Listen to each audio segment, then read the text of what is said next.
আমি যদি এই মুহূর্তে ভারতের প্রধানমন্ত্রী মিসেস গান্ধী, ভারতের জনসাধারণ, ভারতের সামরিক বাহিনী, কলকাতার পশ্চিমবঙ্গের জনসাধারণ, আসামের জনসাধারণ, ত্রিপুরার জনসাধারণ, মেঘালয়ের জনসাধারণকে মোবারকবাদ না জানাই তাহলে অন্যায় করা হবে।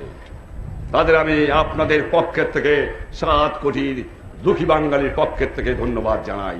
1 কোটি লোককে তারা আমার খাবার দিয়েছে, 1 কোটি লোককে তারা আমাকে স্থান দিয়েছে, 1 কোটি লোককে তারা আমার বসবার ব্যবস্থা করে দিয়েছে। আমি যদি রাশিয়া সরকার, রাশিয়া জনসাধারণকে ধন্যবাদ না জানাই অন্যায় করা হবে।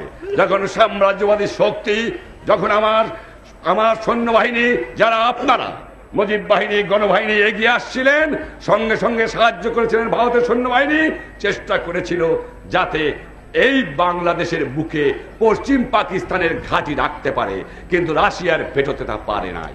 সেই জন্য রাশিয়াকে আমি মোবারকবাদ জানাই।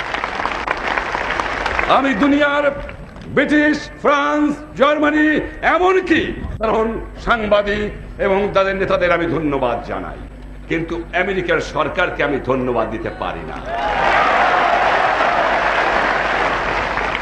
তারা জানে, তাদের খবর আছে যে বাংলাদেশে কি করে মানুষকে মারা হচ্ছে।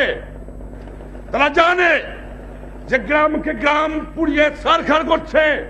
সেই মুহূর্তে আমেরিকান নিক্সন সরকার অস্ত্র দিয়েছে পাকিস্তান সৈন্যবাহিনীকে আমার মা বোনকে হত্যা করার জন্য। কিন্তু আমেরিকার জনসাধারণের কাছে আমার শুভেচ্ছার বাণী আমি পৌঁছে দিতে চাই। আমেরিকার সাংবাদিকদের কাছে আমি শুভেচ্ছা বাণী পৌঁছে দিতে চাই।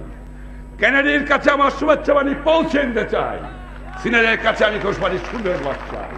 বাংলার জনসাধারণ কোন মানুষের বিরুদ্ধে নয়, বাংলার সাধারণ জালেমের বিরুদ্ধে, যেখানেই পয়দা হোক না কেন।